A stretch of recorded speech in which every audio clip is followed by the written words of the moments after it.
L'action commence quand on ralentit. Un podcast présenté par Sébastien Morel.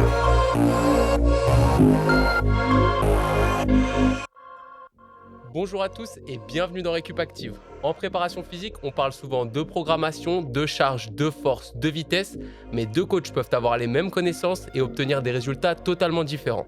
Pourquoi ? Parce que ce qui fait la différence ne se voit pas toujours. La relation, la communication, la posture, la capacité à comprendre l'humain.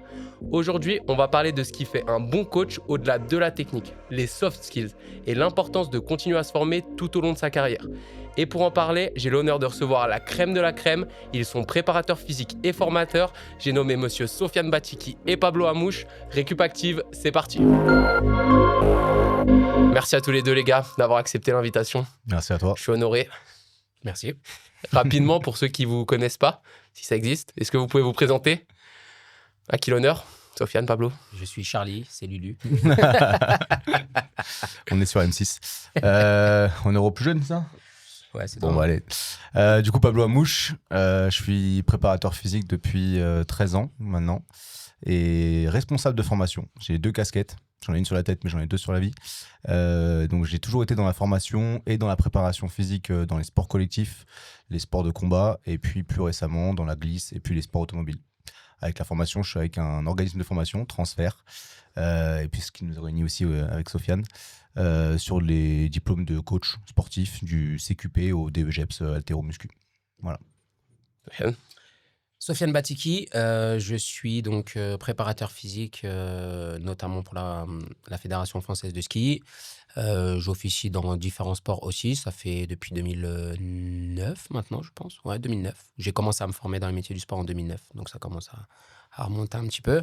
Et je suis formateur pour un centre de formation sur Annecy.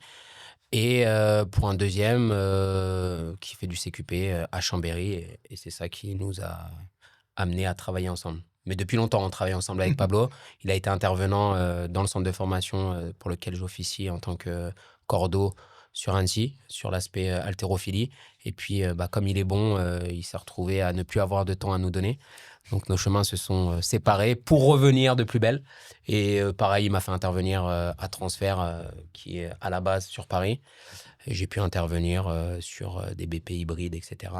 Et puis, finalement, quand ils ont voulu déployer le CQP dans la région, c'est tout naturellement qu'on s'est retrouvés pour ce projet commun qui est piloté de manière globale par Transfert, mais qui est piloté ici par moi. Et beaucoup Pablo. Du coup, aujourd'hui, on va parler soft skills. Est-ce que déjà, vous pouvez nous expliquer ce que c'est, en le définissant simplement, votre définition à vous, et également l'importance que vous leur accordez dans votre pratique ? Alors, je dirais, moi, déjà, c'est soft skills, ça s'oppose à hard skills, pour avoir un peu la distinction. Soft, ça fait un peu l'aspect doux, mais c'est un peu les habiletés douces, donc, contrairement aux hard skills, qui sont les habiletés en fait du dur, de la science exacte, des techniques de scientifique, d'anatomie, de la biomécanique, la physiologie de l'effort, la méthodologie d'entraînement, la planification, qui sont des choses qui sont structurelles, qui sont palpables dans l'entraînement.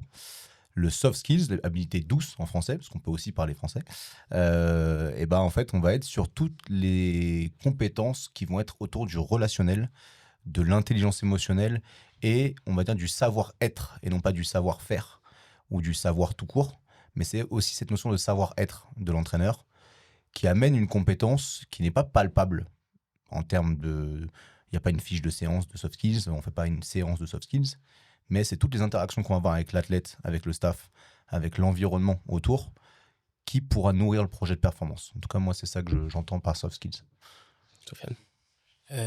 Moi, je dirais que, évidemment, ce qu'il a dit est très vrai. Si je voulais les dire de manière très simple, je dirais que les hard skills, c'est ce que tu dis, et les soft skills, c'est comment tu le dis.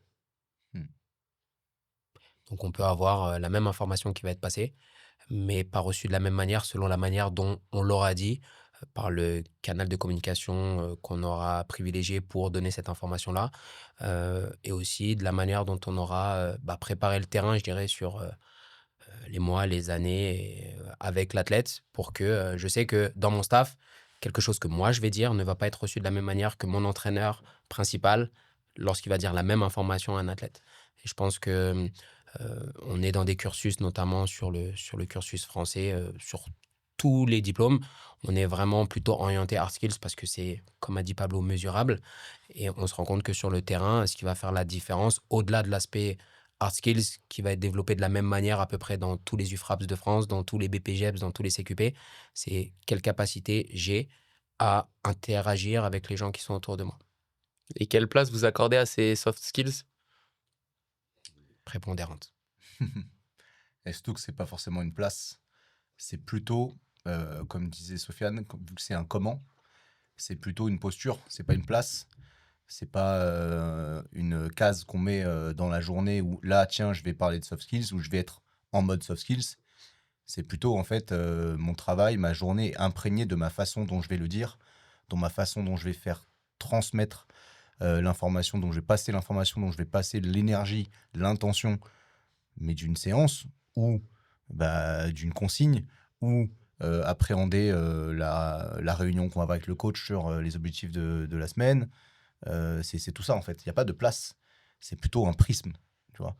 Donc c'est pas quelque chose que tu ranges dans ton CV en disant voilà je suis expert en soft skills. Non, c'est voilà, je sais écouter, je sais mieux appréhender une situation parce que j'en ai eu l'expérience, etc. Je sais garder un calme ou garder un sang-froid alors que l'environnement m'amène à être que dans l'excitation et peut-être éventuellement la colère ou n'importe quelle situation. Et bah, c'est des moments où en fait, t'as rien apporté sur le plan effort, sur le plan récup, sur le plan, on va dire, des compétences qu'on attend d'un préparateur physique. Mais ça se trouve que l'athlète, eh bah, elle va avoir une énergie supplémentaire. Ça se trouve que le staff, il va prendre une bonne décision. Et ça, c'est le préparateur physique parce qu'on est actuellement, nous, dans ce poste-là. Mais ça peut être un kiné, ça peut être un ostéo, ça peut être l'entraîneur adjoint, le responsable vidéo. Enfin, n'importe quelle personne peut faire du coup appel à ces soft skills. Et donc c'est ça qui en soi, c'est une compétence transversale à tout membre du staff et aussi les athlètes entre eux. Et tout à l'heure, Sofiane, tu parlais de forcément, tu vas transmettre un discours à quelqu'un. Comment tu arrives à cerner la personne à qui tu vas transmettre ce discours pour que ça lui parle peut-être mieux ou qu'elle réagisse mieux à la consigne ou à ce que tu vas lui demander? Je pense que chaque individu a son profil psychologique et donc des choses qui le touchent ou qui ne le touchent pas, des moyens de communication qui sont à privilégier avec cet individu. Et en formation, on a des outils qui sont très compliqués et puis d'autres qui sont un petit peu plus simples. Moi, j'aime bien utiliser le disque, qui est quelque chose de très très simple et qui permet en tout cas de catégoriser les personnes en 4 grandes familles avec, cet individu-là, c'est plutôt un taiseux, lui c'est plutôt un cartésien, lui c'est plutôt un dominant, lui, c'est plutôt quelqu'un qui va être interactif et qui va interagir avec beaucoup de personnes. Et finalement, c'est un peu des jeux de rôle qu'on fait en formation, c'est de se dire, moi, je rentre dans la pièce et dites-moi qui je suis. La manière dont je vais rentrer dans cette pièce-là, dites-moi si je suis plutôt quelqu'un, vous avez l'impression que je vais prendre beaucoup de place et que je vais beaucoup parler, et que c'est moi. Ou est-ce que je suis quelqu'un voilà, qui va raser un petit peu les murs, qui va me tenir ma serviette d'une certaine manière. Et finalement, on peut interpréter déjà le langage corporel d'une certaine manière. Et je sais que quand je vais avoir un athlète qui va arriver, qui va regarder un peu ses chaussures, qui va être sur son téléphone, c'est pas la même chose que si j'ai un mec qui arrive avec le Master Blaster sur les épaules et qui est un petit peu en mode je suis ouvert à tout. Donc en termes de communication, il faut savoir, et je pense que un bon coach, c'est aussi la personne qui sait trouver la bonne place par rapport à la personne qui est en face. Et des fois, je dois être la personne qui booste, des fois, je dois être la personne qui calme, des fois, je dois être la personne qui rassure, des fois, je dois être la personne qui met l'ambiance. Et ça devient encore plus difficile quand tu as un groupe, puisque chacune des personnes que tu as en face de toi a besoin d'une version de toi. Donc, je dois m'assurer que pendant le temps qu'on passe ensemble, tu as un petit peu de ce que tu attends de moi, que la personne qui est à côté de toi ait aussi ce petit quelque chose. En formation, on le voit beaucoup. Il y en a qui ont besoin de beaucoup d'informations, d'autres qui ont juste besoin que tu rigoles avec eux, d'autres qui ont juste besoin que tu leur caresses l'arrière de la tête pour leur dire c'est bien ce que tu fais. Et finalement, si tu fais l'erreur d'aller caresser la tête de celui qui attendait que tu fasses le show, finalement, tu apportes de l'eau à quelqu'un qui avait faim. Et au-delà de l'aspect esthétique de la personne, qu'est-ce que tu regardes pour essayer de cerner un peu plus les athlètes à qui tu as affaire? Je dirais, D'autres choses? nous, en début de saison, on fait et c'est pas que nous qui le faisons, mais on a des entretiens de performance de manière à savoir déjà quel est le regard de l'individu sur sa propre performance, qu'est-ce qu'il attend réellement. Et si on fait l'effort de demander à nos athlètes qu'est-ce qu'ils attendent réellement de nous, ils vont nous le dire. Il y a des gens qui vont te dire, moi, je veux que tu sois très pointu techniquement avec moi. Ce que j'attends avec toi, c'est que tu m'expliques les choses. D'autres qui vont te dire, moi, j'ai besoin de data. D'autres qui vont dire, moi, j'ai pas besoin de data. Je suis plus sur le chemin que sur l'objectif final. Alors évidemment, quand tu es sportif de haut niveau, l'objectif final, c'est quand même ce qui nous amène à être là. Mais je vois, moi, en tout cas sur le terrain, qu'il y a beaucoup de personnes qui vont, peu importe le type de séance que tu vas leur faire, à partir du moment où tu les amènes un petit peu plus proche de leur objectif, ils n'ont pas de souci particulier.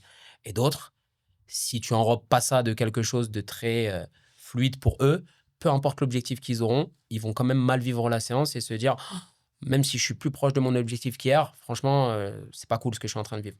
Donc déjà, avoir cette capacité de pouvoir passer d'un état à un autre et de se dire, ok, est-ce que cette personne-là, dans ce qu'elle me dit, dans ce que je reçois, dans ce que je perçois de ce qu'elle me dit, est-ce que je sens que c'est plutôt une personne qui a besoin de ce Sofiane-là ou de ce Pablo-là, ou est-ce que de l'autre côté, j'ai quelque chose avec une feuille blanche avec laquelle je peux essayer des choses.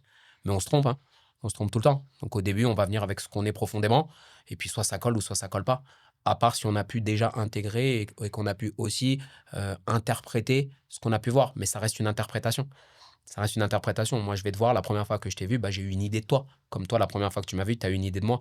Le truc, c'est de se dire que c'est une relation qui a vocation à bouger dans le temps.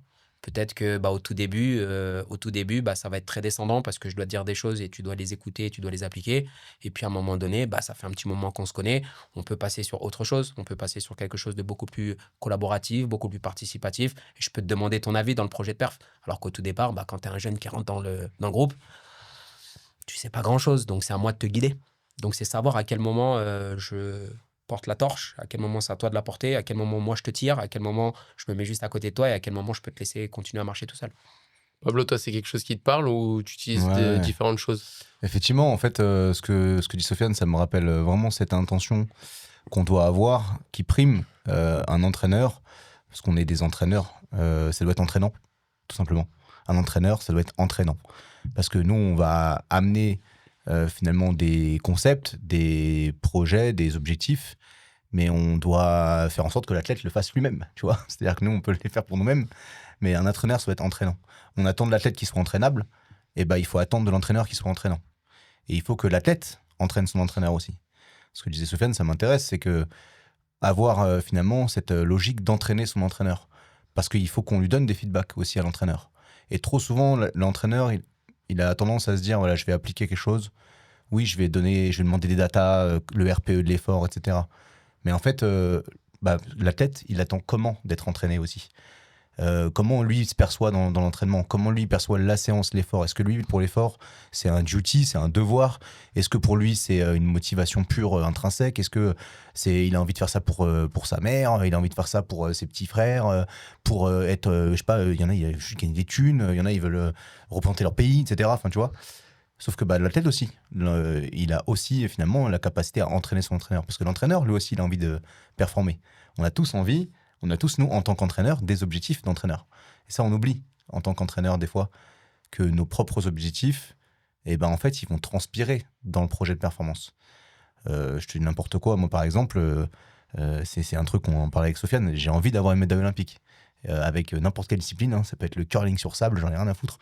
Mais voilà, j'ai envie d'aller au JO, représenter mon pays et faire en sorte que ce que j'avais, ce que je m'étais mis comme objectif, s'atteigne. Parce que c'est incroyable de réaliser des objectifs.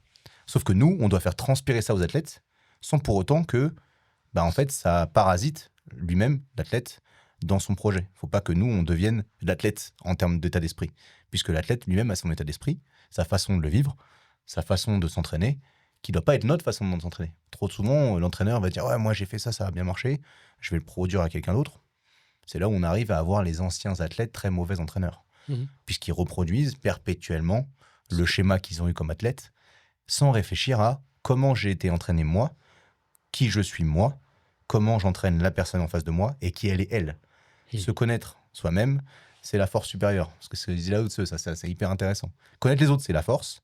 Se connaître soi-même, c'est la force supérieure. Ça, c'est pas mal. Et surtout, est-ce que les athlètes que j'ai devant moi sont les mêmes que moi quand j'étais athlète?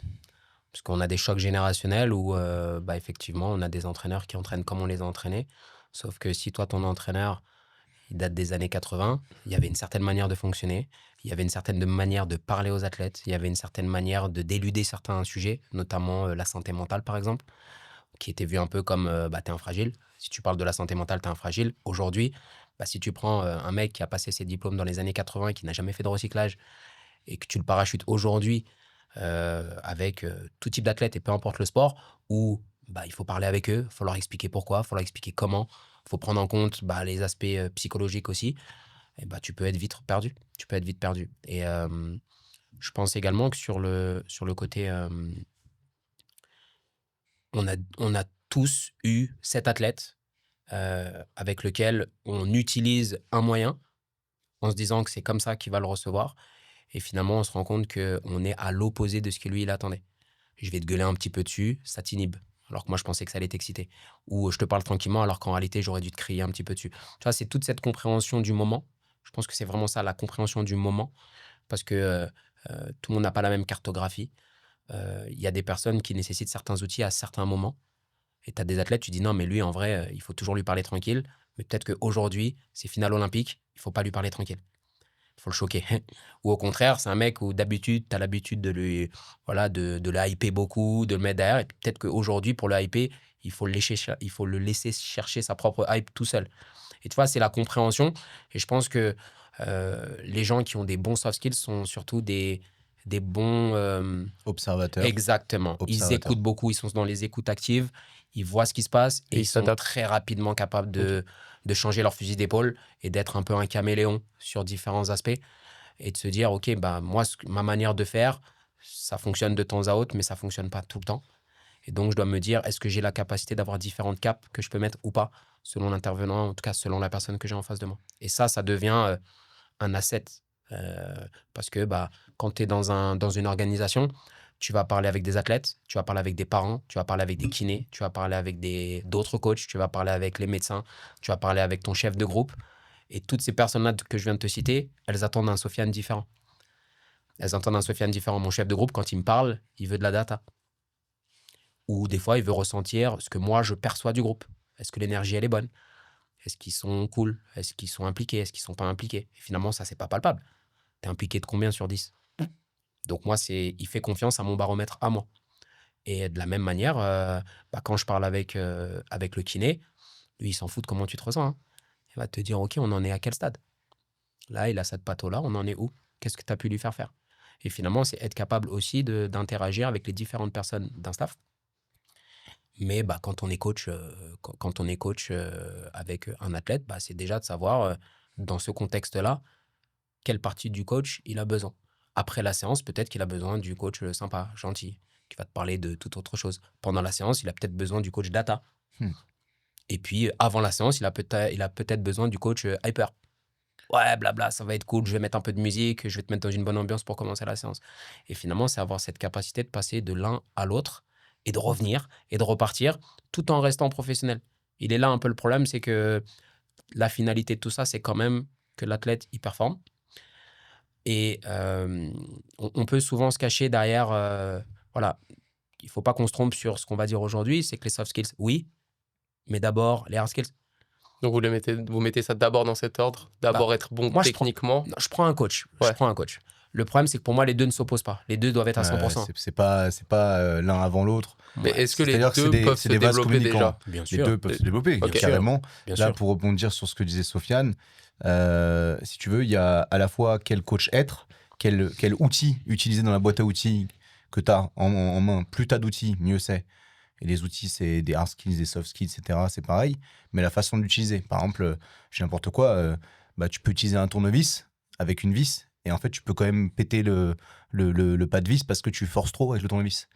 Donc en fait, même si tu as le bon outil, même si tu as la bonne personne qui répond en face avec le bon outil, si tu l'utilises mal, cet outil, pourtant c'est la fonction. Hein. Sauf qu'en fait, tu peux quand même rater ton action. Parce que tu n'as pas utilisé finalement la bonne façon, le comment, finalement, et amener une contre-performance. D'accord, on a tous été chez Ikea, là, chercher à faire un meuble, là, machin, ouais, ça tourne pas, Acheter on le a screw bleu. on a défoncé le pas de vis, là, voilà, sur le truc bleu. Et en fait, bah, pourtant, c'était une vis, c'était le bon tournevis, c'était un cruciforme, mais on a trop forcé, tu vois. Et inversement, des fois, avec un tournevis plat, on arrive à faire l'action, alors que c'était un truc en croix. Donc des fois, bah, avec une autre façon de faire, on peut trouver la même solution. Tu vois, c'est aussi les deux choses. Et là où moi je reviens avec Sofiane sur ce que tu disais, c'est aussi apprendre à ne pas être comme on a l'habitude d'être. C'est-à-dire des fois, l'athlète, il a surtout pas envie qu'on soit le coach qui cajole, qui caresse, allez, ça va bien se passer, c'est pas grave, t'as raté. Non, non, là, il a envie que tu le mettes plein la gueule parce que putain, faut que toi, t'as l'habitude d'être doux, d'être dans la compassion, etc. Sauf que là, à un moment donné, en fait, l'athlète, il a qu'une envie, c'est quelqu'un lui dit, t'as chié, wow, rappelle-toi qui t'es, quoi. T'as chié, tu sais que tu peux en faire mieux, là, c'est mort. Tu t'assois pas, tu te relèves, on y va. Alors que toi, tu t'es dit, bah ouais, moi, je suis quelqu'un qui est compatissant, etc. Mais non, il faut apprendre aussi à ne pas être comme on a l'habitude. Donc, trahir un peu sa nature, mais ça vient toujours de l'analyse. Et en gros, c'est pas une question de, allez, je vais d'abord faire une bonne séance et ensuite je vais essayer de bien la coacher. C'est cette séance-là, quand je la réfléchis en termes de méthode d'entraînement, moi aussi, je me dis, ça se coach comme ça. On va pas arriver dans une séance de force, une séance d'affûtage, une séance de récup, avec la même façon de coacher. D'accord ? Quand je vais être sur une séance de force, mon intention de coach, c'est un moment où les personnes, elles vont avoir un effort de 10 secondes, focus à mort, sur un effort qui va leur demander une ressource nerveuse maximale. Il n'y a pas un qui va suer, qui va en chier sur l'effort long, puisque ça a duré 10 secondes. Sauf que pendant ces 10 secondes, je veux qu'ils soient à leur prime. Sur une séance de circuit training, de reprise de début de saison, il n'y a pas un athlète que je vais coacher comme une séance de force, puisque le mec, il va enchaîner pendant 45 minutes des efforts continus. D'accord ? La concentration, il n'en a rien à talquer. Je veux que de l'endurance, de la résilience et finalement de l'état d'esprit de guerrier, quoi. Alors que juste avant, c'était pas le guerrier, c'était l'assassin. Je veux un coup, Sniper. voilà. Bam. C'est Sniper versus Tu vois Kalachnikov. Et la récup, bah là, le Pablo, il a changé. Mm. Le Pablo, la récup, il est calme. Il a le prend maté sur un la ton de table. voix, voilà, il a le maté, c'est le côté espagnol, ça. Il a le ton de voix qui est différent, le rythme qui est différent, tu vois, la façon dont tu vas le dire, la consigne, tu vois, ma gestuelle, elle va être différente, ma proximité avec Jatel va être différente, mais ça, je l'ai établi parce que je sais que là, c'est une séance de récup, ça se coach comme ça. Et celui qui va coacher la séance de récup comme il coach la séance de force max, c'est là le mec c'est le tournevis dont je parlais tout à l'heure, qui va péter le pas de vis, quoi. C'est je suis coach, il y a une séance à faire, je la coach, mais moi je coach comme ça. Ah bah oui, mais la façon de le faire et quoi faire, c'est deux choses similaires. Ça se distingue pas. Et comment vous avez développé ces soft skills ? Ça vient avec l'expérience, il y a des outils que vous avez appris à mettre en place spécifiquement ?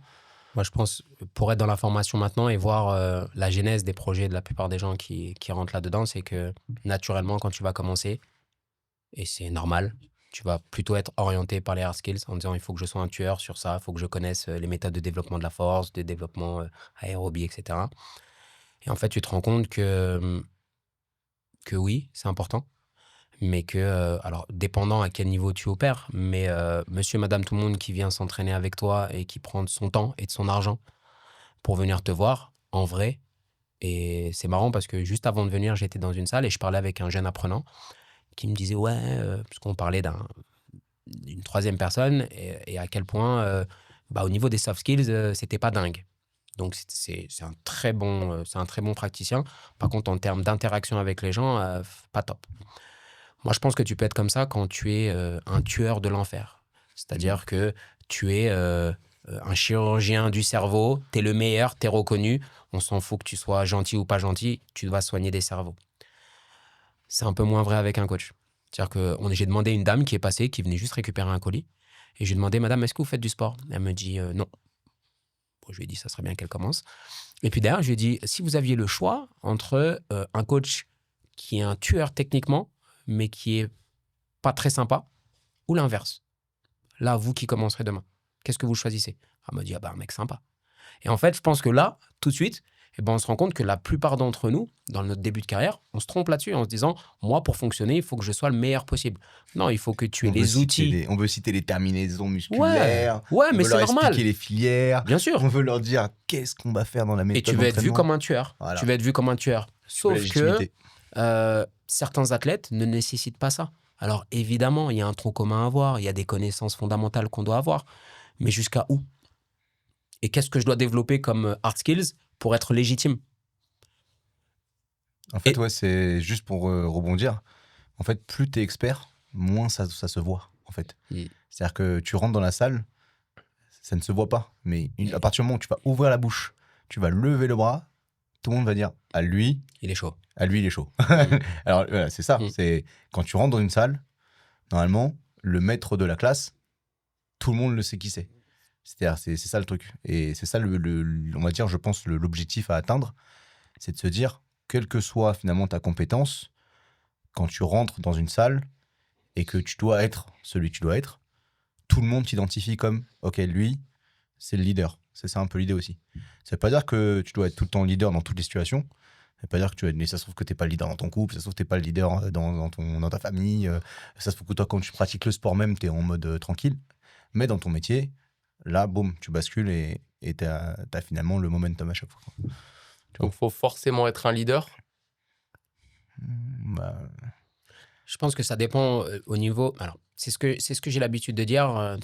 Dans les formations, tu arrives et finalement, une personne qui se dit qu'elle est capable d'être entraînante, comme tu disais tout à l'heure, et qui peut se mettre en avant par rapport à des compétences qu'elle a développées, c'est que quelque part, tu es un alpha.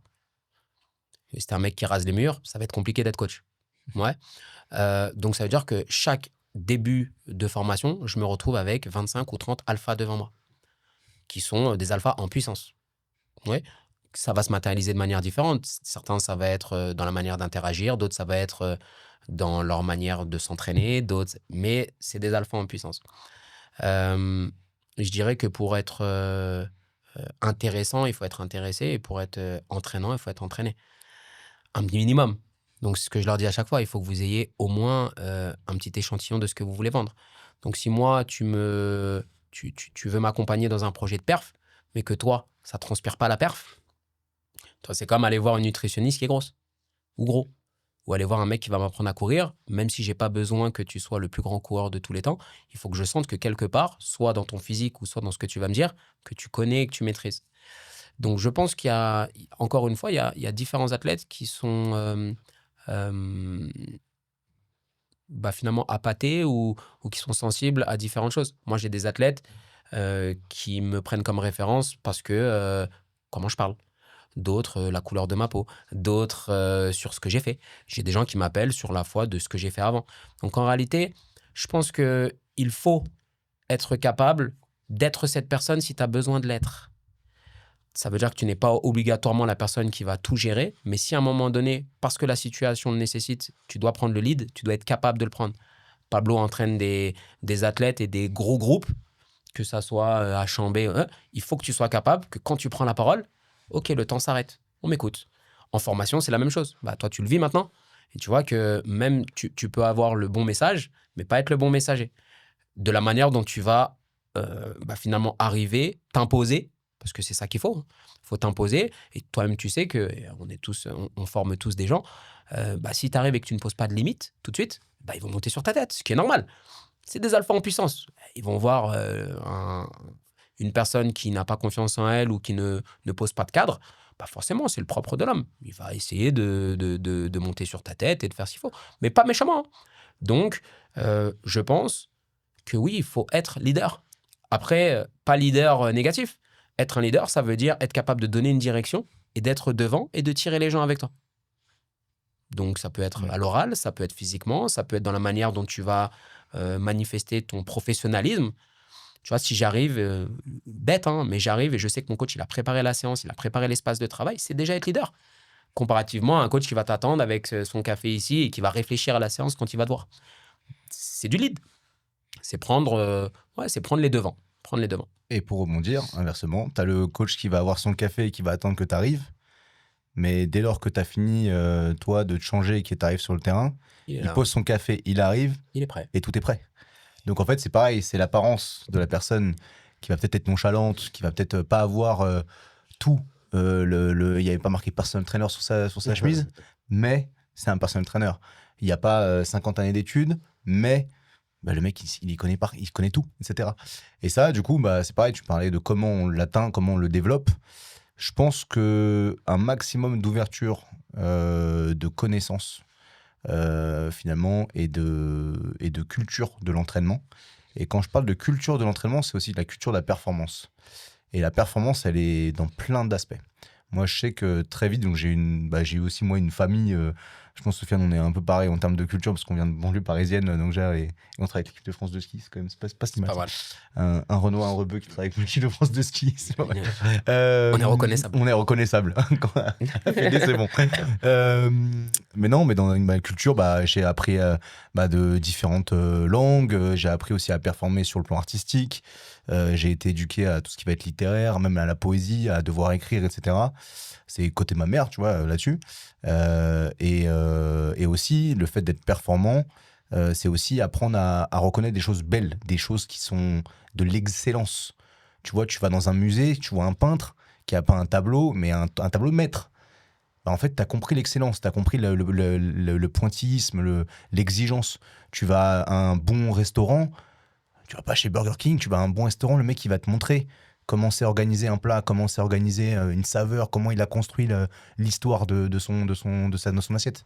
Parce que là, tu vas te dire, putain, en fait, il a construit une histoire. Mais moi, dans ma séance, je vais construire une histoire. On parle un peu de cette logique écologique de l'entraînement. Tiens, ça me fait réfléchir. Tiens, je vais écouter une super musique, comment elle est organisée, comment il va changer de rythme, comment il va changer de ton, quelle émotion ça va m'amener.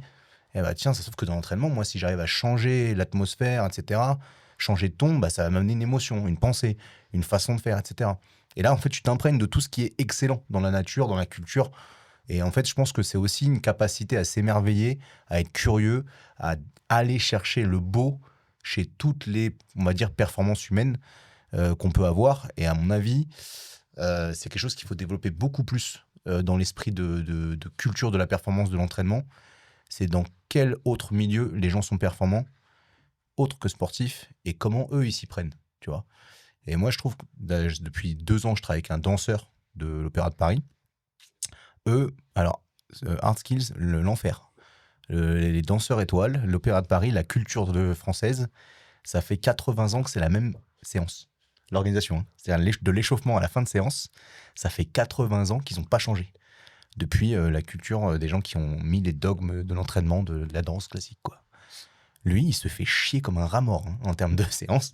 Par contre, en prépa physique, moi, je lui apporte toute cette nature, cette culture, on va dire, de changement de style, d'aléatoire. Je lui fais lancer un dé pour qu'ensuite, il ait un nombre de reps qui soit jamais le même. Enfin, tu vois, le mec, il me dit, mais Pablo, t'es sûr et tout ? Bien sûr, je suis sûr. Je suis sûr que je suis pas sûr, tu vois.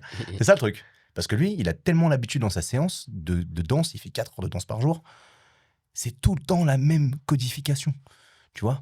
Et oui, ça protège, ça conforte. Tu es tout le temps dans la même structure, tu sais exactement ce qui va se passer.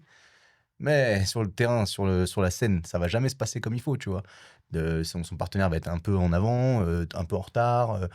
Ton porté, tu vas pas le prendre exactement au même moment, etc. Enfin, Et il se prépare pas à ça spécifiquement. non, Ok. se préparer à l'impréparable, tu vois. C'est ça un peu l'important.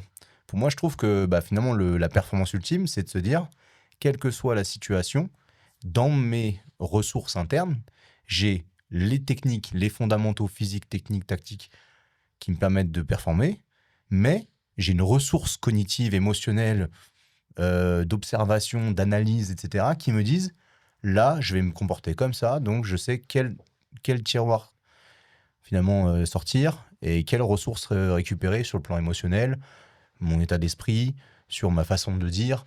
Tu vois, tu es un capitaine de foot, c'est une action hyper difficile. Comment tu vas interagir avec le joueur qui va tirer, je sais pas, le penalty avant, ou tu es un gars en équipe de ski, tu es coach juste avant le départ. Quelle attitude tu vas avoir, quel geste, quel regard avec ton athlète. Tout ça, c'est des choses qu'on n'y pense pas beaucoup. Mais en fait, l'athlète, il va te dire, ouais, à un moment donné, tu m'as dit au départ, lâche-toi, tu vois. Ça se trouve que ça va très bien marcher, ça se trouve que ça l'a complètement, comme je disais tout à l'heure, inhibé. Tu vois? Et toi, tu dis lâche-toi, bah, t'as dit ça comme ça. Sauf que si tu as préparé qu'est-ce que je vais dire au dernier moment à mon athlète, quelle est la dernière chose qu'elle va entendre cette athlète avant de performer? Et bah, Et pour le si- préparer, si- c'est à quoi il est sensible. et si toi tu as réfléchi à ça, Donc bien connaître l'athlète. voilà. Exactement. Si toi tu as réfléchi à ça, et bah c'est pas imprévu. Tout ce que tu vas dire est prévu. Tu vois. Et après, tu laisses juste l'imprévisible parce qu'à un moment donné, heureusement qu'il y a de l'imprévisible dans le sport. Sinon, serait pas drôle. sinon c'est chiant, c'est des maths. C'est sûr. Tu vois. Donc moi je suis nul en maths, plutôt bon en littéraire, mais voilà. Donc c'est ça. Je rebondis là-dessus sur ce qu'il vient de dire sur les athlètes. C'est aussi valable pour les coachs. C'est-à-dire qu'en formation, on a l'habitude de dire que moi, vous arrivez devant moi avec une trousse à outils qui est plus ou moins vide au vu de ce que vous allez faire. Notre objectif, c'est de remplir cette trousse à outils de manière à ce que vous ayez le bon outil pour la bonne situation. Sinon, vous allez, malheureusement, vous allez avoir le syndrome de l'ingénieur. Si j'ai un marteau dans la main, tout ce que je vois autour de moi, c'est des clous. Je vais taper, je vais taper, je vais taper. Peut-être que là, il fallait visser. Peut-être que là, il y avait, comme il disait tout à l'heure, besoin d'un fusiforme, etc. Et je pense que pour le développer, ça, il y a une donnée importante qu'on prend malheureusement pas souvent en compte et qui est de moins en moins mise en avant, c'est le temps. Ça prend C'est du le temps. Tous les gens que je connais qui sont très bons, qui sont experts, c'est pas des gens qui ont commencé hier. Ils ont des poils blancs. Ouais, ils ont des poils blancs, ça dépend à l'âge à laquelle ils ont commencé, mais sur le principe, ouais, c'est de se dire que toute expertise se développe dans le temps, quand bien même tu es très très bon, pour atteindre le niveau d'expert. Voilà, tes pairs disent que tu es un expert. Ça prend du temps. Tous les gens que je connais vraiment qui sont excellents dans leur métier, il n'y en a aucun qui fait staff depuis moins de 5, 6, 10 ans. Et encore, 5, 6, 10 ans, tu es encore un petit. T'es encore un petit, donc ça veut dire que... Et c'est magnifique parce que ça veut dire que tu peux toujours progresser. Le Sofiane que je suis maintenant est beaucoup moins bon que celui d'il y a 2 ans et beaucoup moins bon que celui d'il y a 5 ans et 10 ans, j'en parle même pas. Quand je suis sorti de l'école, j'étais catastrophique. Parce que j'étais sans doute pas encore affûté au niveau des hard skills, un petit peu au niveau des soft skills, ce qui m'a sauvé en début de carrière. C'est que j'arrivais aussi à un moment donné... je sais moins de choses, mais j'arrive à le faire passer quand même cool. Le but, c'est qu'à un moment donné, lorsque les hard skills vont vraiment compter, est-ce que tu te caches pas derrière tes soft skills? Ouais. Moi, je peux avoir cette image-là quand on me connaît pas. On va se dire, ouais, mais il rigole tout le temps, il est tout ci, il est tout ça. Ouais, mais si on parle d'entraînement, je vais te foudroyer. Faut pas oublier ce truc-là. C'est-à-dire que oui, je suis un mec sympa.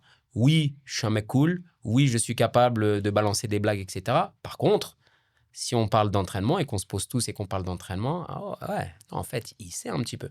Ouais, mais les Et gens je- ont tendance à dissocier ces deux choses, alors qu'en fait, elles peuvent être Exactement. complémentaires. En fait, c'est la clé, c'est surtout de très bien maîtriser les choses simples. Et une fois que tu sais très bien faire les choses simples, tu peux aller chercher les choses complexes. Et les choses complexes, comme disait, les grands travaux, ça prend du temps. À toi, Eiffel, ça n'a pas fait en 5 minutes, hein, tu vois. Voilà, ce genre de choses. Donc, c'est là où, en fait, il faut se dire, maîtrise très vite les choses faciles. Et on a tendance à se dire, ouais, ça, c'est un truc basique, je vais l'apprendre rapidement, je le passe. Par contre, cette méthode d'entraînement hyper complexe qui arrive à faire 2,5% de progression, je vais me focus dessus. Sauf que ça, je te reprends tout à l'heure mon anecdote avec les tableaux, mais en fait, la dernière petite touche, le peintre, il l'a mise à la fin du tableau, tu vois. Il l'a pas mise au début, il a pas fait son petit trait qui fait ça fait une ombre incroyable. La petite signature. Ah non, d'abord il a tapé le fond, tu vois. Il a tapé le fond, il a pris des gros feutres, des gros pinceaux, et il a mis des grandes lignes, quoi, des grands blancs. Et sauf que là, les gens, ils veulent commencer tout de suite par le détail, tu vois, le cheveu sur la soupe, de la pyramide, ouais. la cerise sur le gâteau, d'accord. La poignée de la kettlebell, mais non, c'est mort, tu vois. Non, commencez par la base, maîtriser la base. Maîtriser la base, c'est déjà 80% du taf. On va te Pareto, hein. Tu as 80% du travail avec 20% finalement, et tu as seulement 20% de ce que tu vas faire en plus qui pourra te donner peut-être 80% du résultat. Donc c'est ça qui va être intéressant. C'est juste que les gens se focus sur les 20% et ils font 80% du temps pas ce qu'il faut. Et pour vous, c'est quoi cette base? La base, on en parlait tout à l'heure, ça reste les contenus de base de l'entraînement, de savoir faire un échauffement, savoir organiser une séance adaptée à un athlète, donc des mouvements qui sont adaptés à un objectif et non pas des mouvements et des exercices qui sont des exercices qu'on aime bien faire et qu'on a envie de proposer aux athlètes. Tout ça, c'est les techniques de base de l'entraînement. Concevoir, encadrer, évaluer une séance d'entraînement. Pour moi, c'est ça de base. Concevoir, c'est des techniques différentes, une analyse de la discipline, etc. et des objectifs. L'encadrer, c'est réaliser un échauffement, l'encadrer l'échauffement avec un ton, avec une façon, voilà, qu'est-ce que je dis, quelles sont les consignes techniques, placement, exécution, point de vigilance, machin. Et l'évaluer, c'est voilà, quel standard je mets, quel barème je donne, quel retour j'ai de mon athlète. Ça, c'est basique. Maintenant, trouver un exercice qui va déclencher un ressenti chez l'athlète, qui va lui permettre de transférer sur la discipline sur un moment donné de son virage ou à un moment donné de son mouvement explosif, etc. Pour lui dire, ouais, bah ça, les autres, ils font pas, ils ont pas trouvé cet exercice. Mais ça, c'est la fin du game, ça. Tu vois, ça, c'est le boss de fin. D'abord, il faut faire toute l'aventure, tu vois. Mario, il combat Bowser à la fin du game, tu vois. D'abord, il tape les 80 niveaux avant. Et les gens, ils ont trop envie d'être sur le boss de fin et de trouver le game changer. Moi, ce terme game changer, j'ai envie de marbrer les gens qui font des game changers. Parce qu'en fait, il faut d'abord faire le game. Pour changer le game, il faut déjà être dans le game, apprendre à connaître la manette, maîtriser la manette. Et après, tu feras game changer. Mais d'abord, sois un gamer avant d'être un game changer, tu vois.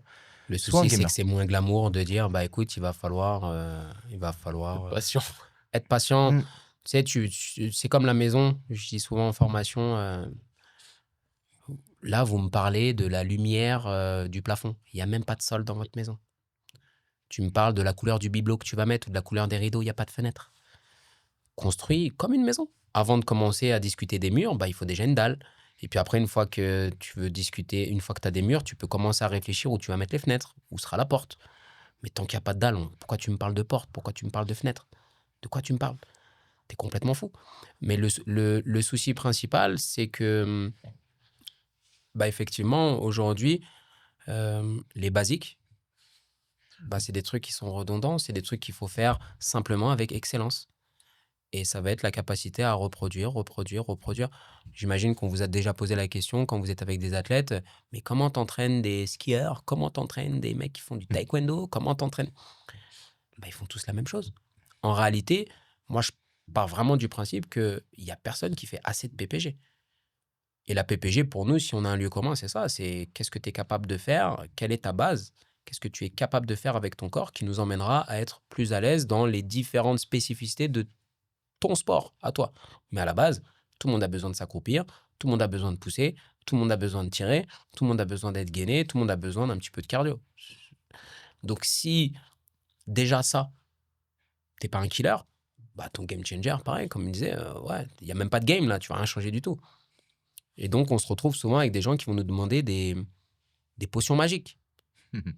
T'as pas un exercice pour... Ouais. Qu'est-ce qu'elle fait tel athlète pour être comme ça Ouais. Tu vois, tu dis, mais en fait, tel athlète, bah, 15 ans déjà. Ça fait 4 ans qu'elle fait des kettlebell swing, en fait. Et oui, après, elle en fait un bras avec un retournement, machin.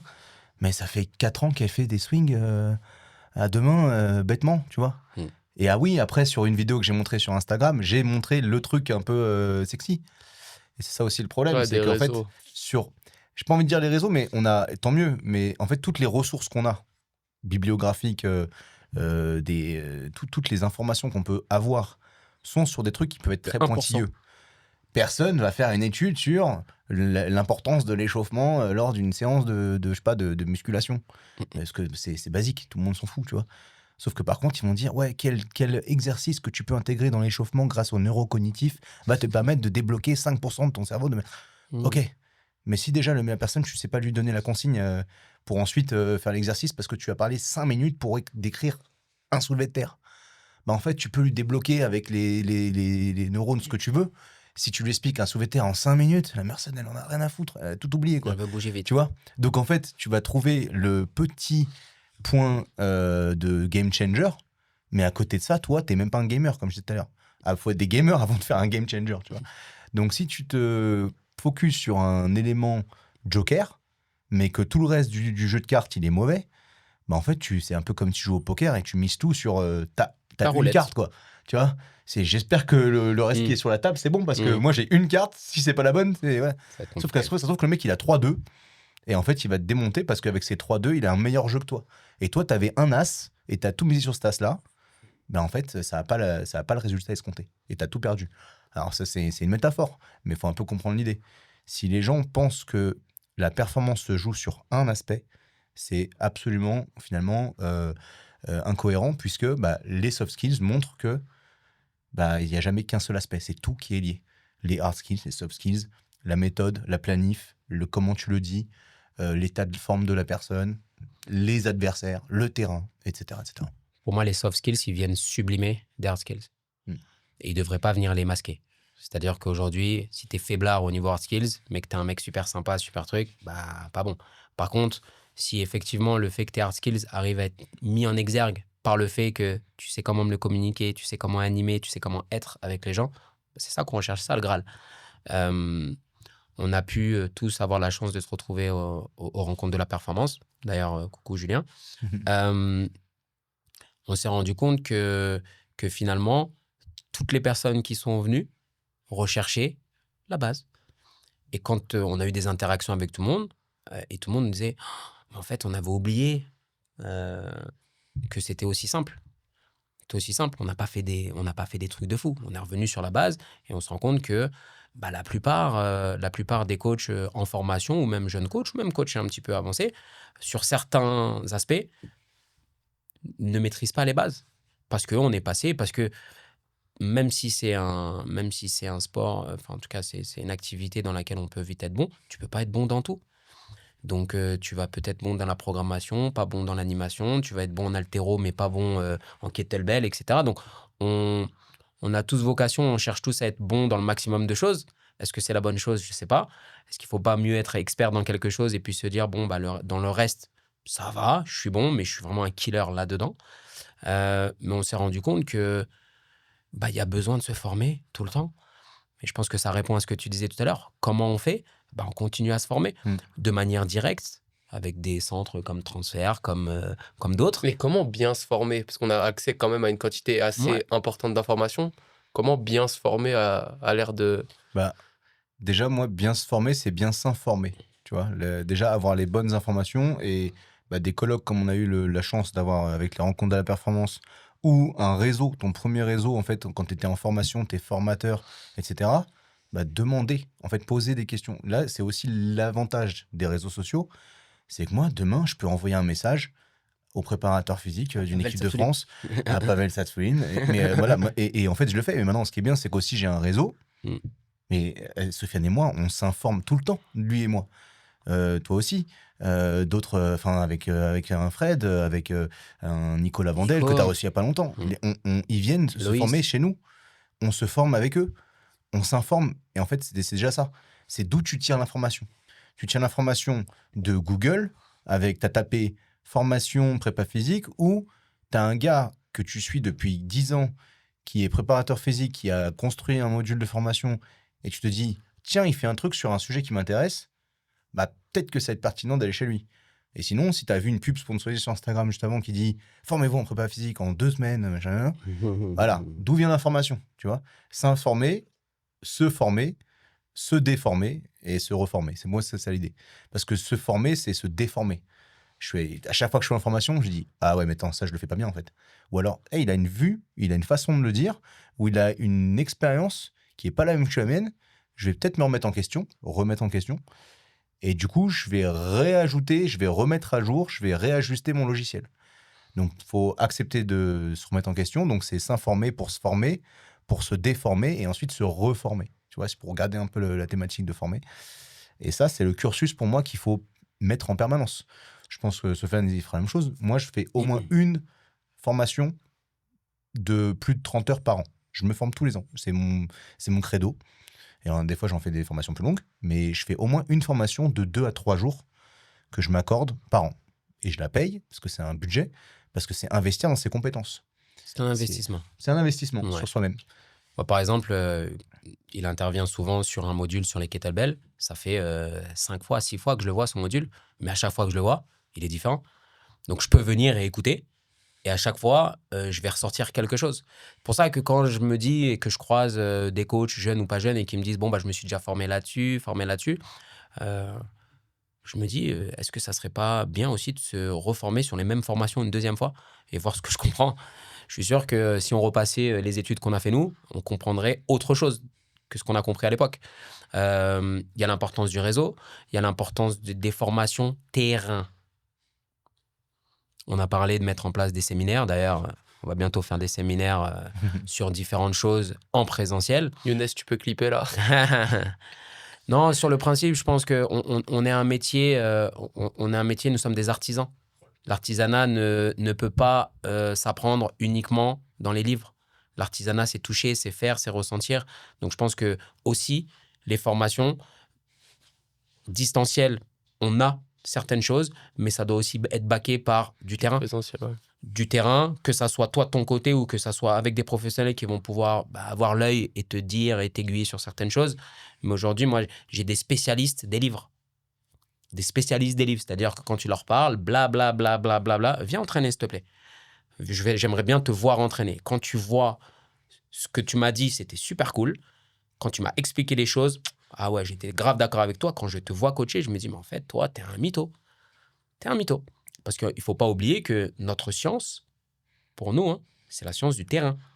Donc, je peux lire toutes les méta-analyses, etc. et me dire que oui, mon cul sur la commode. Terrain, on va tout de suite voir qui est qui. Et surtout, ce qui est intéressant, c'est que on s'aperçoit, je pense, si tu prends 100 coachs parmi notre réseau, ils vont te dire, je pense, la même chose. Je peux presque parier ce que vous voulez là pour ça. Tu peux avoir une séance qui peut être evidence-based proved. Le EBP, c'est d'après les analyses, c'est exactement la séance qu'il faut faire. Tu l'as fait coacher par quelqu'un qui coache mal ou pas forcément adapté à la personne. Tu fais une séance moyenne, pas fait par ton stagiaire CQP qui a 1 mois d'expérience. Hein. Une séance moyenne qui va dans l'objectif donné, mais tu la coaches avec l'intention la plus propre, avec les relations que tu vas donner à l'athlète qui sont les plus justes de ce qu'il doit percevoir durant cette séance. Je suis sûr qu'entre les deux, la deuxième est la meilleure, qui a le meilleur résultat. Une Le meilleur séance rendement. bien faite, très bien conçue, mal coachée, vaudra toujours moins bien qu'une séance moyenne très bien coachée. Je pense, pas me tromper, mais à mon avis, la façon de la coacher prime sur qu'est-ce que tu as créé comme stimulus, stress prévu à tel moment pour la surcompensation de tel temps. Tu vois ? Donc en fait, c'est ça quelque remet chose en- qu'on vit toujours. Je ne sais pas si vous le faites, mais moi, j'ai jamais fait une séance trait pour trait, exactement comme je l'ai écrite. Et je pense que c'est ça aussi, coacher. C'est de se dire, bah moi, ma séance, je l'ai écrite dans mon canapé. Pas dans la réalité du jour, dans mon canapé.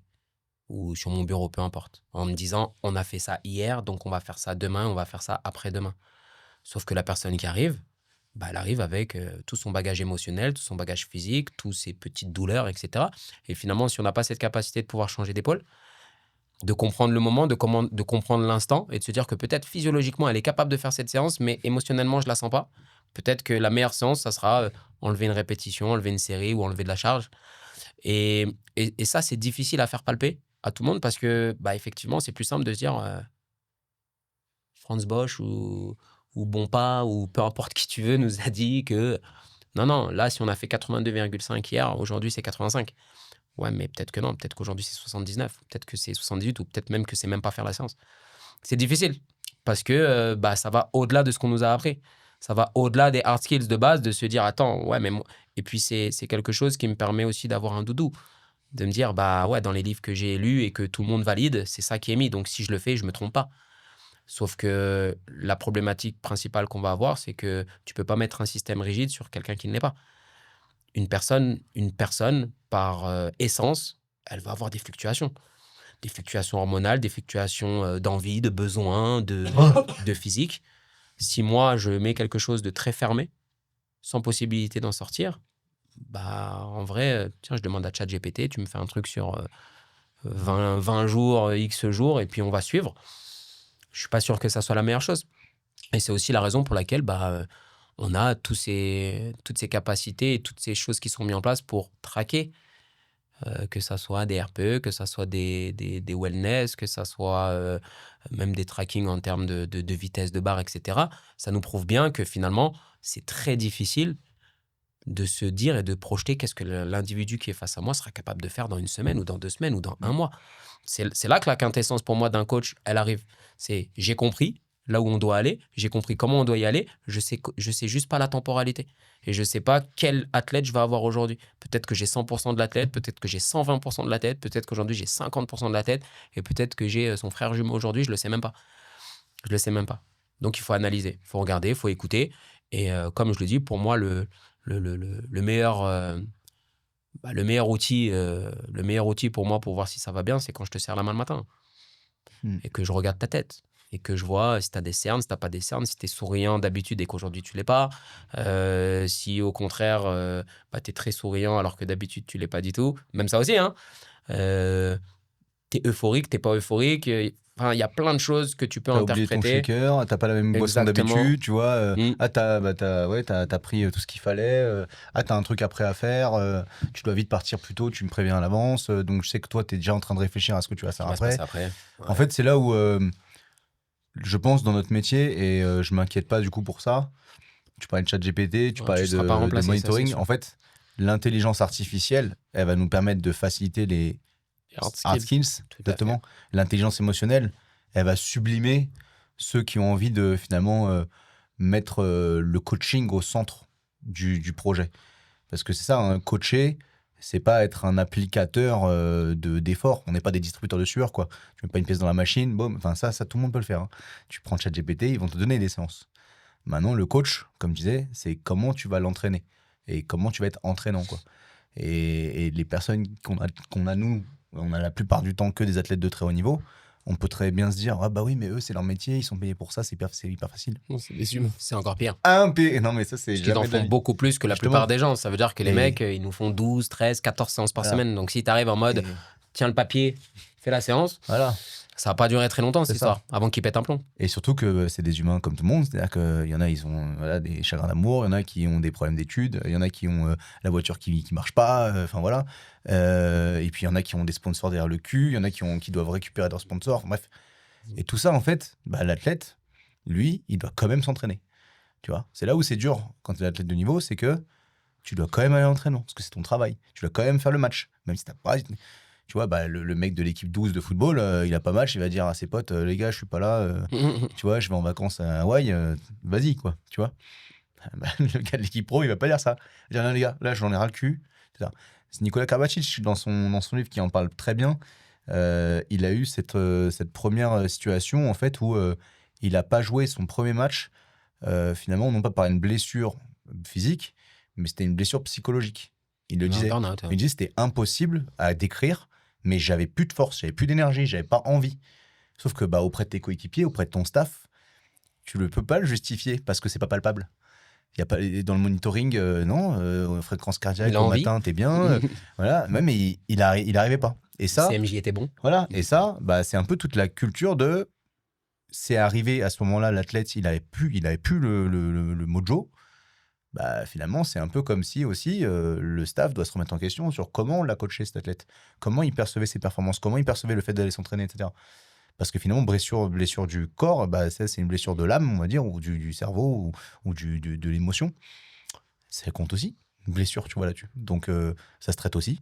Il y a une réathlétisation, tu vois, de ça. Mm. Non, mais tu vois, c'est-à-dire que Et c'est c'est tout un compliqué parce cheminement. que t'as pas d'inducteur, enfin tu n'as pas de. T'as pas de curseur, t'as pas de Ouais, standard. c'est On pas peut te palpable, dire, voilà, quoi. Nous on a il pu en est, suivre des athlètes. t'as une déchirure de 5 cm des ischios, ok, c'est palpable, tu vois. T'as pas une déchirure de 5 cm de la motivation, tu vois. Mm. C'est un peu chiant, ça, tu vois. Motivex Moralex. Voilà, ok. Donc, ça dessus, c'est à réfléchir. C'est un peu compliqué, D'accord. mais je pense aussi que les athlètes que tu as te façonnent en tant que coach. C'est-à-dire que moi, aujourd'hui, pour avoir accompagné des athlètes qui ont eu des petits soucis au niveau psychologique de manière globale, bah maintenant, j'ai plus la même manière d'aborder. Je vais avoir un œil peut-être un petit peu plus précis sur pas la charge d'entraînement en tant que telle, mais la charge émotionnelle de l'entraînement. De se dire, OK, bah nous, comme disait Pablo, ils sont payés pour faire ça. Ils font des squats, ils font du ci, du ça. Mais aussi, bah, qu'est-ce que la personne vit, comment elle le ressent. est-ce que son sourire, c'est pas un sourire de façade? Est-ce qu'elle est là, cette personne, parce que elle a envie ou parce qu'elle le doit? Est-ce que la pression familiale est pas trop haute? Est-ce que la pression des sponsors? Est-ce que la pression de la fédé? Est-ce que la pression... Voilà, il y a plein de choses qui rentrent. Et puis, est-ce que ça se passe bien à la maison? Est-ce qu'avec ta famille, ça se passe bien? Avec ton chéri, ta chérie, peu importe. Et finalement, on se rend compte que plus on officie à haut niveau, plus ça prend de la place, finalement. Parce que c'est des gens qui savent s'entraîner déjà. Et que finalement, c'est plus ou moins une routine pour eux. Ils viennent, ils s'entraînent. Et on va se rendre compte très rapidement que les seules choses qui fluctuent dans le temps, c'est ce qui se passe en dehors des séances. Qu'est-ce que je fais? Comment je vais? Dans ma tête, comment ça va? Comment je perçois les choses autour de moi? Est-ce que j'ai toujours envie? Donc, je pense aussi que les bons coachs n'ont pas forcément eu des bons athlètes, mais ont eu beaucoup d'athlètes différents qui leur ont permis aussi de se développer différemment par rapport à différentes problématiques. Et c'est pour ça que c'est intéressant aussi de sortir un petit peu des chemins battus, des sentiers battus, que ce soit dans d'autres sports, dans d'autres cultures. Voilà, c'est difficile quand tu es bon dans un truc de se dire, bon, maintenant, je vais aller chercher un autre sport. Moi, c'est ce que je fais. J'adore ça. J'aime trop me dire, OK, maintenant que... Et je sais que je ne suis pas encore le meilleur possible dans mon job parce que je n'ai pas fait tous les sports. J'ai pas fait tous les sports. Certains te diront, ouais, moi, je préfère un expert de ça et qui fait que du basket, que du tennis, que du handball. OK, si tu veux. Moi, je pars du principe que plus j'ai vu d'athlètes différents, dans différents contextes, dans différentes cultures, différents clubs, différentes ethnies, et plus je vais pouvoir, encore une fois, comme j'ai dit tout à l'heure, avoir une trousse à outils avec de plus en plus d'outils qui vont me permettre, peut-être que cet outil-là, je ne l'avais pas envisagé dans cette situation-là, mais en fait, c'est le bon outil. C'est le bon outil. Donc, on en revient encore à cette notion de temps aussi, parce que pour croiser beaucoup d'athlètes, il faut du temps. Si on veut le faire correctement, il faut croiser des athlètes, il faut croiser des situations, il faut croiser des sports, il faut croiser des niveaux différents. C'est comme on a l'habitude de dire. Enfin, moi, mon job, il est simple. Hein. J'ai des mecs, c'est des GOAT dans leur truc. C'est les meilleurs mondiaux, en tout cas les meilleurs. Ils font partie des 30 ou 40 meilleurs athlètes dans leur sport. C'est pas difficile de les coacher. Hein.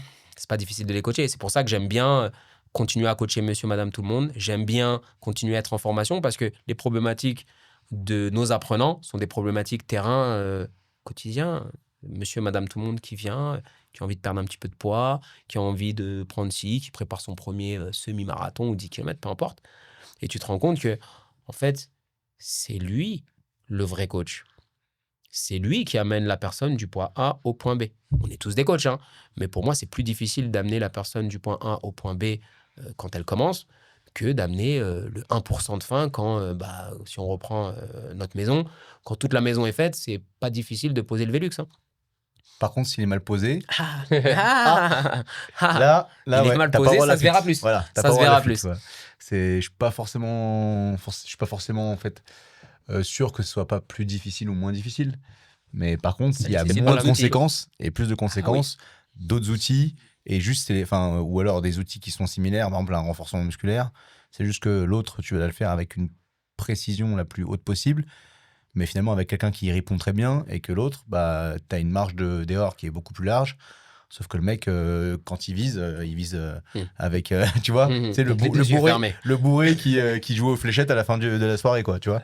Sauf que l'autre, tu sais que tu es obligé de viser dans le sang, mais tu sais qu'elle vise très bien. Donc, c'est à toi de voir, quoi. Tu paries sur quel cheval, je sais pas. Mais non, c'est sûr que moi, avec mes athlètes, là, et là, je rejoins Sofiane, hein, ma richesse, c'est toute la culture des différentes disciplines, des différents environnements, des différentes expériences et des différents staffs que j'ai pu avoir dans ma pratique qui nourrissent en fait les autres expériences. Et inversement, qui m'ont aussi appris à être vigilant sur d'autres aspects. En sport co, il y a des comportements qui ne sont absolument pas transférables en ski, par exemple. Un sport individuel fait en collectif. Tu vois, tu pourrais dire c'est un collectif, c'est l'équipe de France, mais c'est pas l'équipe de Chambé ou de Massy, etc. Inversement, un sport individuel peut m'apporter beaucoup d'expérience sur le collectif, parce qu'il faut reprendre un peu sur ce que disait Romain Bernier des Cercles de nageurs de Marseille, il faut individualiser le collectif. Et en même temps, il faut collectiviser, il faut rendre collectif des individus. Tu vois, et ça, c'est un truc hyper intéressant, que si tu es que dans un sport pendant 20 ans, tu perds un peu cette culture-là de qu'est-ce qu'ils font dans d'autres sports. Ça rejoint ce que je disais tout à l'heure. Avoir une curiosité, une découverte, parler avec d'autres gens. Moi, ça m'est arrivé après des matchs de parler avec d'anciens athlètes de l'équipe pour mieux comprendre l'équipe, tu vois, avec une gardienne de handball qui se reconnaîtra, mais je lui dis, mais t'as des informations sur cette joueuse parce que moi, ça m'intéresse, comment elle interagit, etc. Tu la connaissais d'avant, machin. Et en fait, tu dis, waouh, ok, elle m'a appris un truc et moi, je vais pas lui dire que j'ai parlé à l'autre, mais je sais quelque chose qui va me permettre de jouer sur un curseur que j'aurais pas atteint si j'avais pas parlé, discuté à la fin d'un match comme ça, tu vois. Et ça, c'est des trucs tout bêtes. Bah, tu vois, c'est l'environnement, c'est le hors-terrain.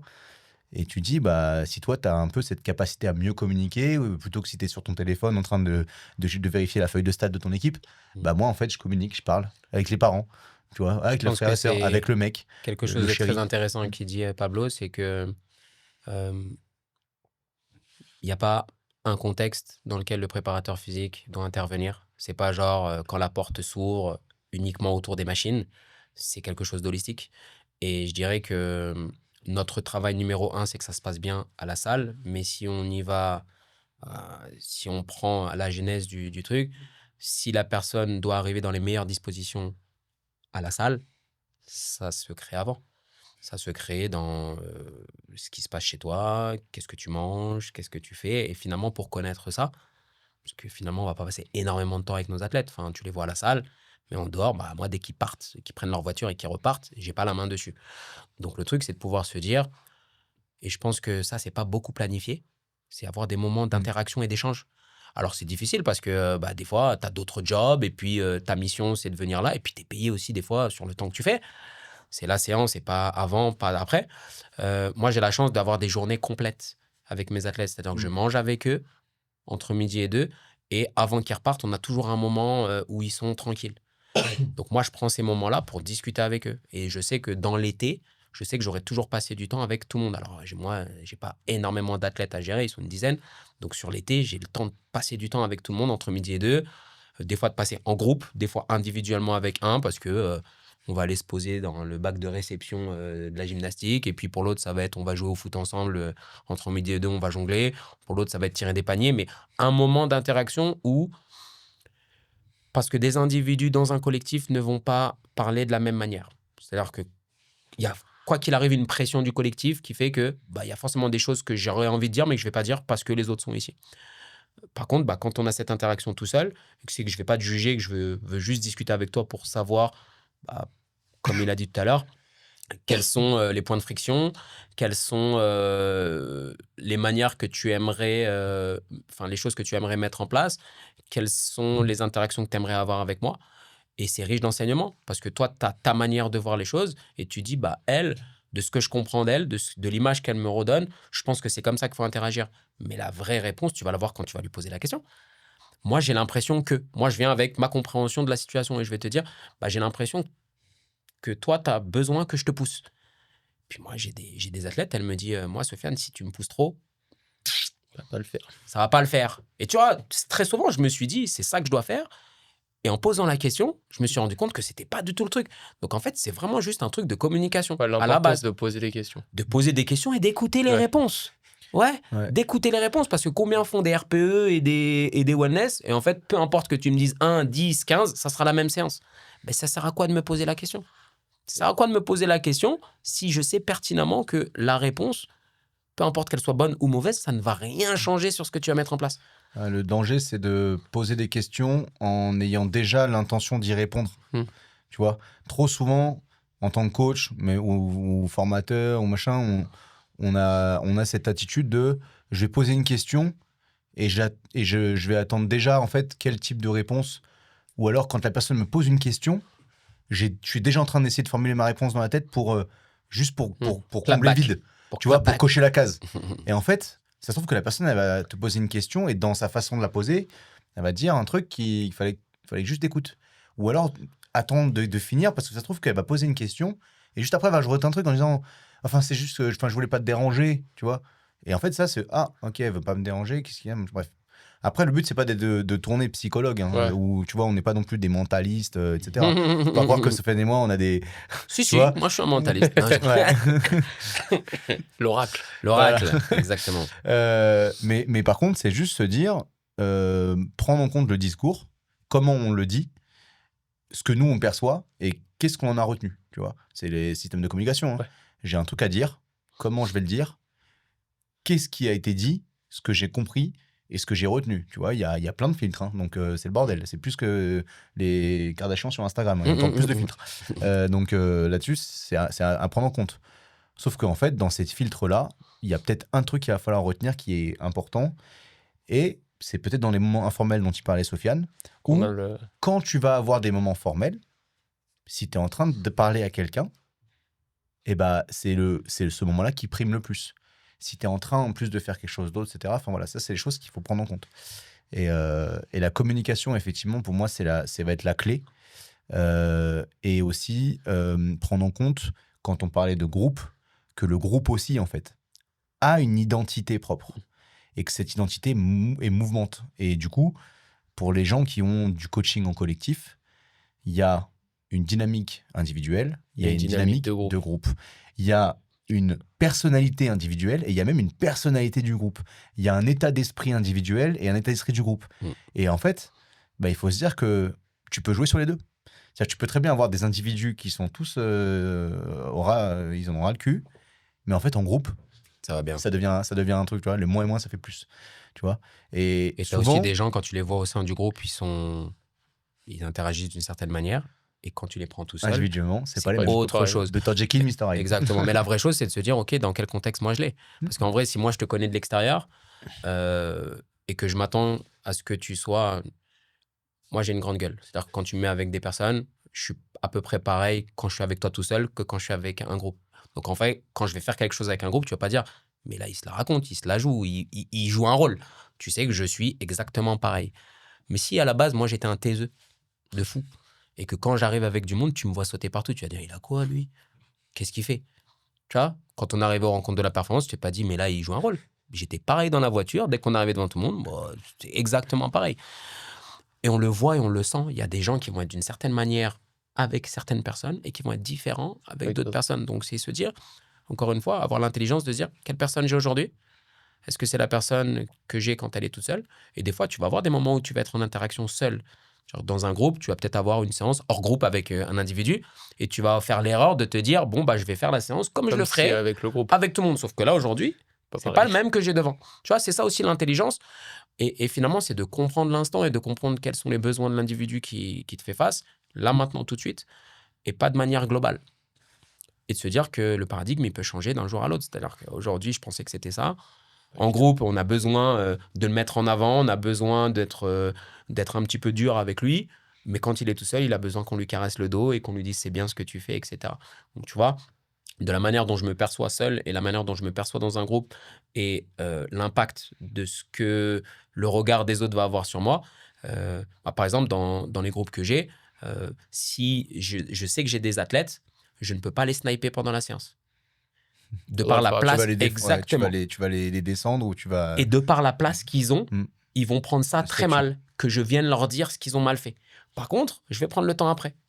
Voilà. On peut se voir 5 minutes, boum, et même pas devant, même ça, le dire. Ouais. Si je dis devant le groupe, on peut se voir 5 minutes, ils savent déjà ce qui va se passer. Donc, je vais attendre un moment propice et lui dire, écoute, ce que tu m'as fait ce matin, je n'ai rien dit. Par contre, ça, c'est la première et la dernière fois. Je te laisse ton statut de leader du groupe. Par contre, ça, entre toi et moi, ça se fait plus. Ok, on est bon. Et la personne comprend. Hein. Moi, ça m'est déjà arrivé de prendre un de mes athlètes et de lui dire, là, ce que tu as fait ce matin, j'ai laissé passer parce que je ne voulais pas briser le momentum. Par contre, sache que c'est la première et la dernière fois que tu le fais. Et la personne, une fois qu'elle a vu qu'on n'était pas dans une relation de c'est moi le plus fort, c'est moi si ça, je suis leader, finalement, quand je te dis ça. Mais ceux qui ne connaissent pas la situation te diront, ouais, mais il s'est laissé marcher dessus pendant la séance, c'est un faiblard. Oui, je préfère... Le truc numéro 1, c'est que le groupe fonctionne bien. C'est pas que moi, je me sente bien dans le groupe, c'est que le groupe fonctionne bien. Si pour que le groupe fonctionne bien, je dois mettre mon ego sur le côté à un moment donné, il n'y a pas de problème. Par contre, je vais te le faire savoir. Et ça sera la dernière fois. Et finalement, sur le long terme, on va dans le sens là où on veut. Et c'est là, tu vois, où en fait, quand on parlait tout à l'heure que le groupe a une identité propre, une identité, une personnalité, un fonctionnement propre, du coup, ton coaching aussi. Ton coaching du groupe n'est pas le coaching même. de l'individu. Simplement, tout le monde du groupe n'est pas forcément au courant de comment chaque individu va être coaché. Et c'est là où, en fait, on peut avoir cette capacité de ouverture, parler à tout le monde, et ensuite, un peu comme les chats, parler à une personne. Tu vois, mais ça aussi, ça peut se faire en différents temps, comme dirait Sofiane. Par exemple, prévenir l'athlète que la séance, par exemple, qu'on a prévue, ça va faire tel exercice, mais que elle, du coup, t'inquiète pas, je sais que toi, tu vas faire peut-être moins de reps que prévu. D'accord, je viendrai pas te voir, mais sache que je sais que tu es en récup, mais par contre, j'ai envie que tu fasses avec tout le monde aujourd'hui. Tu vois, j'ai pas envie que tu sois sur le côté parce que je veux que tu réintègres, parce que dans une semaine, on a la compétition et que j'ai envie que tu fasses l'effort avec tout le monde. Donc, t'inquiète, tu vas en chier, mais je t'ai prévenu. Je lui envoie un message sur WhatsApp avant, par exemple, 2 heures avant. La personne, elle va se projeter déjà en se disant « Ok, là, c'est ma première séance de reprise avec le groupe collectif. Ça fait 3 semaines que je suis blessé à la cheville. Ok, je l'appréhende. J'ai 2 heures pour me préparer. » Tu lui dis ça juste avant la séance. Au fait, t'es avec tout le monde aujourd'hui. Pas le temps de se préparer. Tu vois. Et tout ça, c'est des choses, tu dis, si tu lui as anticipé, et l'athlète, dans son cursus de réathlétisation, ça a un impact. Donc, le côté hard skills va être impacté. Ça se trouve qu'elle s'est strappée avant elle-même. Ça se trouve qu'elle s'est peut-être prévenue dans l'échauffement. Elle va, je sais pas, en fait, elle va se mettre dans un état d'esprit où, aujourd'hui, j'ai la séance du groupe. Alors que si tu dis tout de suite, tout le monde va faire la séance ensemble, etc., là, tu coaches le collectif, mais tu n'as pas coaché l'individu dans le collectif, tu vois. Inversement, il y a une personne qui, dans le collectif, fait très mal les choses. Effectivement, tu peux lui dire après, dans la séance, pendant que ça boit, etc., par contre, là, machin, c'était pas top, etc. Et donc, du coup, c'est juste l'anticiper, tout ça. C'est de l'observation. C'est de dire comment l'athlète va réagir et se dire, imaginons moi, en tant qu'athlète, si je l'ai vécu, c'est tant mieux. Je sais comment, j'ai un peu un background, mais en même temps, je suis pas mon athlète, mais dans tous les cas, j'ai réfléchi à cette situation. C'est pas la laisser en fait à l'imprévu. C'est de se dire quel curseur je mets à ce moment-là sur le niveau de communication ou pas, l'anticipation ou pas, le fait de la mettre dans l'inconfort ou dans le confort, le fait de la mettre dans le challenge ou pas le challenge, etc., etc. Et c'est juste que, en fait, je pense qu'en tant que coach, tu as une table de mixage. Les bons coachs, ils ont 3 boutons. Les excellents coachs, ils ont 5 boutons. Et les experts, les GOAT, les gars, ils ont tous les curseurs. Ouais. Alors oui. Et ils réfléchissent à l'interaction d'un curseur avec les autres. Et ils toujours ont tous avoir les un coup d'avance sur... Et du coup, t'as l'impression que t'as une table de mixage de l'espace, t'as l'impression que tu travailles à la NASA, mais parce que chaque curseur, quand tu le déplaces d'un décibel, d'une fréquence, ça a un impact. Et c'est juste que toi, t'as mis du temps à construire cette table de mixage, tu vois. Sauf que maintenant, tu peux gérer chaque partie du morceau, tu vois. Alors qu'avant, t'entendais des boum boum bam bam, et toi, en fait, t'entends la petite nuance à la fin, l'accélération du tempo, etc. Et là, en fait, tu mixes. Mais tu mixes niveau 1000, quoi. Alors qu'avant, tu voulais juste son fort, son faible. Fade. Après, hop, tu rajoutais le BPM. Après, hop, tu rajoutais des basses, etc. Au début, t'as deux instruments. Ta musique, c'est de la merde. Et après, Mozart. Parfait, ça fait une super conclusion. On va arriver sur la fin de l'épisode, messieurs. Merci à vous deux d'avoir accepté l'invitation et d'être présents. On peut vous retrouver où ? Sur Instagram, réseaux sociaux. Le paquet. On les mettra en description. Le paquet. MyFit. À Transfert. Le PABS sur les réseaux sociaux, avec grand plaisir, si vous voulez échanger sur l'entraînement, les soft skills, etc. Transfert, je dirige les formations du groupe Transfert. Et puis, sinon, évidemment, autour d'une kettlebell. Sofiane. Moi, on peut me retrouver sur les réseaux sociaux, donc sur ma page individuelle qui est Sofiane-BTK, où je mets un petit peu de contenu sur ce que je fais, notamment les athlètes que je suis. La page de Transfert, d'accord, on fait de la formation, on fait du CQP, donc tous les gens qui veulent se former et qui sont pris dans la vie de tous les jours, on fait des formations uniquement sur les week-ends pour pouvoir aussi contenter les personnes qui peuvent avoir un rythme de famille ou un rythme de travail qui peut être un peu prenant. On a pris le parti, nous, de faire des formations sur le week-end. Donc, ça prend du temps, mais c'est toujours 5 mois. Il y a une grosse partie présentielle, mais il y a aussi une grosse partie en distanciel. Donc, ça, c'est cool. Et puis, très prochainement, on va faire des séminaires avec notre hôte. Restez connectés. Restez connectés parce que ça arrive fort. Et puis, de manière globale, c'est tout. C'est Parfait. tout. Merci encore, messieurs. Et merci à vous d'avoir écouté l'épisode. Si vous avez apprécié, n'hésitez pas à liker, commenter et partager. À très vite sur Récup Active. Ciao, ciao.